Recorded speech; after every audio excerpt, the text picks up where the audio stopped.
Gran parte de las nefropatías primarias y algunas enfermedades sistémicas son capaces de desencadenar en algún momento de su evolución un deterioro funcional del órgano, lo que se conoce como insuficiencia renal, la cual se manifiesta mediante dos cuadros absolutamente diferentes. Dentro de la primera estaríamos hablando en una lesión renal aguda y la otra la enfermedad renal crónica. La lesión renal aguda es una complicación frecuente en pacientes hospitalizados, que aún en su forma leve se asocia significativamente con mayor morbimortalidad, una mayor instancia hospitalaria y un aumento en el costo de la atención médica. Una lesión renal aguda puede injertarse durante la evolución de una enfermedad renal crónica, lo que se llama enfermedad renal crónica agudizada, cuya expresión es el aumento de los productos nitrogenados de la sangre con alteraciones hidroelectrolíticas y del equilibrio ácido de base, que se puede asociar a menudo con oliguria o anuria. El incremento de la incidencia en pacientes con requerimiento de terapia de reemplazo renal en las unidades de cuidados intensivos se debe en gran parte al aumento de ingreso de pacientes con mayor comorbilidades y pacientes de mayor edad, en quienes en un proceso séptico no controlado se deteriora aún más su pobre reserva funcional renal. El conocimiento y desarrollo tecnológico provee en la actualidad mayor diversidad de opciones para el tratamiento de estos pacientes.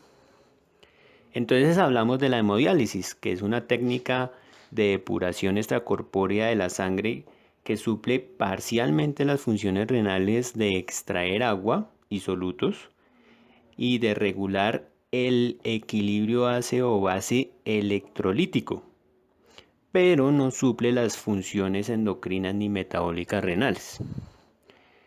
Es por eso que la enfermedad renal y consiguiente necesidad de tratamiento sustitutivo de función renal presenta una incidencia y una prevalencia creciente en las últimas décadas. Las unidades de paciente crítico son unidades que se relacionan con atención de enfermería centrada en la tarea, en el manejo de la tecnología y actividades rutinarias. De allí que en este escenario es necesario que se proporcionen herramientas necesarias para el personal de enfermería que está en contacto diario con este tipo de paciente, para así mejor brindar una seguridad al mismo. Es por eso que se vio la necesidad de capacitar por medio de este curso al personal de enfermería, el cual se enfrenta a las alarmas que emite la máquina de hemodiálisis y de esta forma ser un paso hacia el cuidado avanzado de enfermería en unidades de paciente crítico. Máquina de hemodiálisis. Dentro de las principales partes de la máquina de hemodiálisis tenemos parte superior, en donde encontramos un protector, parte frontal, en donde está la pantalla principal y en donde se maneja todos los parámetros que vamos a tener durante la sesión de hemodiálisis. Bomba de heparina. En esta se manejaría la heparina que se le colocaría al paciente de hemodiálisis cuando esté ambulatorio. Ni en UCI ni en hospitalizados se utiliza esta parte. Bomba roller.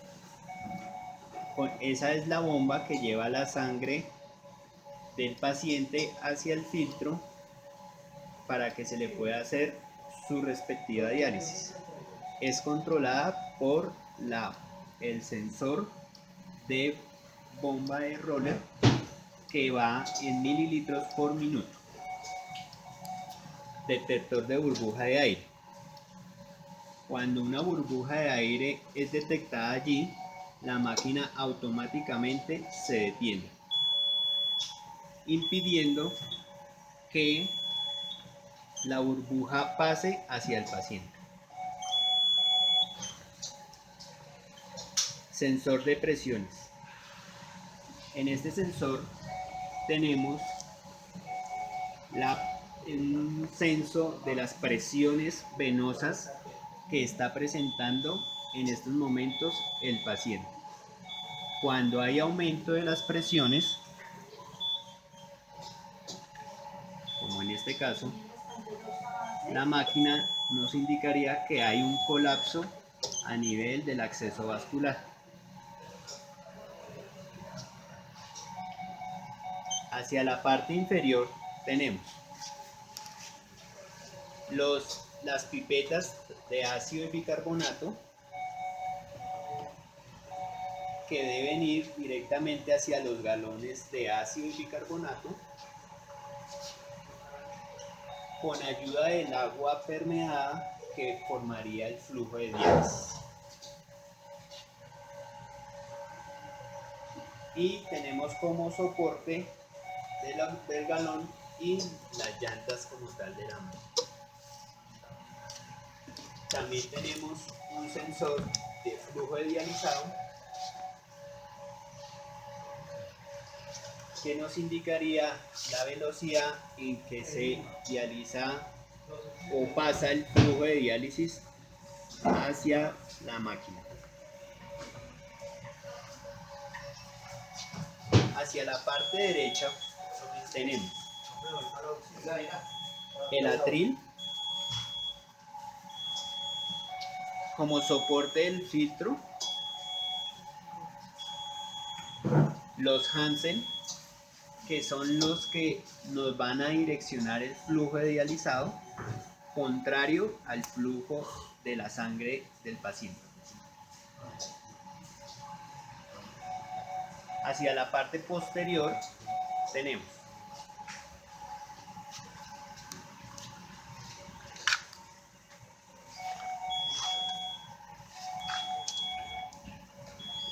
la llave Bristol para, en llegado caso que no tengamos servicio eléctrico, poder manualmente implementarla como emergencia ante una dificultad de estas. Toda máquina debe de tenerla.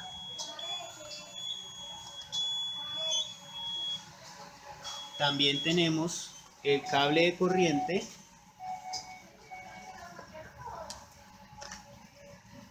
el botón de encendido y tenemos una pipeta que nos desemboca hacia líquidos desinfectantes como el hipoclorito al 13% y el ácido acético al 30%. También allí vemos unas mangueras por donde se infunde el agua que viene de la planta o de la ósmosis, y la otra es la de drenaje, donde va toda la parte de desechos.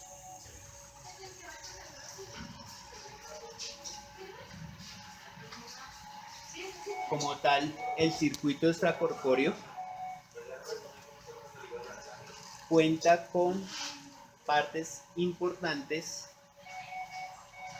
que son una línea arterial, que es por donde sale la sangre del paciente, pasa a través de la bomba roller, desemboca a una cámara que se llama arterial, cuyo fin es detectar burbujas de aire que no vayan hacia el filtro.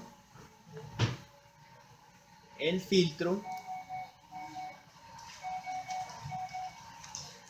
es en donde se realiza todo el proceso de diálisis hacia esta dirección. Posterior a ello, pasaría ya sangre dializada a una cámara venosa, cuyo fin también tiene el detectar burbujas de aire y presiones con que está ingresando hacia el paciente. En este caso ya estaríamos con la línea venosa, que es la que directamente ingresa hacia el paciente.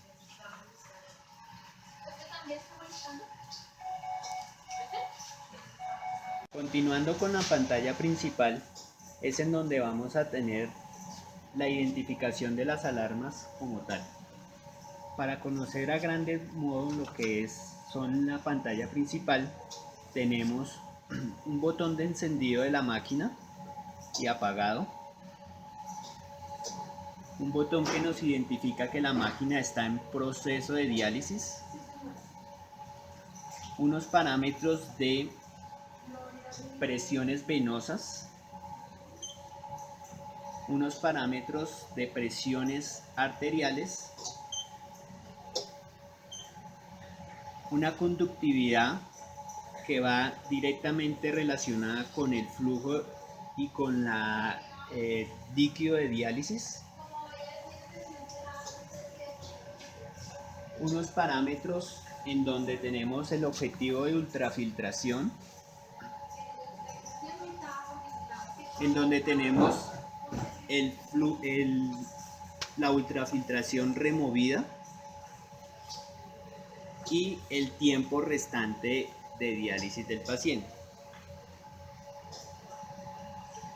Como también tenemos el tiempo real de diálisis del paciente, que siempre navegaremos con F5 modo 1. Allí encontraremos lo que lleva de diálisis el paciente y la sangre tratada en litros que ha removido durante el tiempo tratado.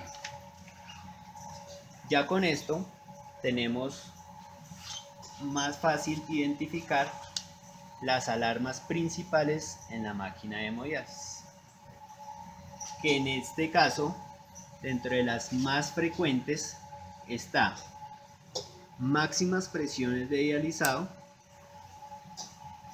en donde posiblemente haya una alteración en el acceso vascular, y la identificaremos en la pantalla principal cuál es la alarma. En este caso, máxima presión venosa, máxima presión de dializado. Verificaríamos qué colapso tendría el acceso vascular para corregirla.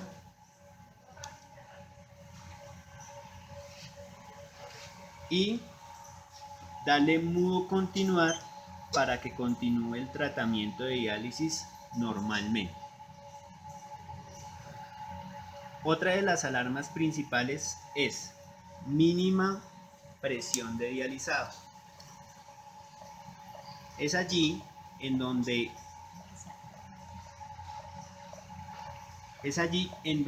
el catéter o la fístula del paciente tiende a disfuncionar con alteraciones en el circuito extracorpóreo, en donde se va a ver que posiblemente haya un colapso del filtro y que no llegue la suficiente cantidad de sangre a las cámaras y al filtro para hacer su proceso. La máquina detectaría esta alarma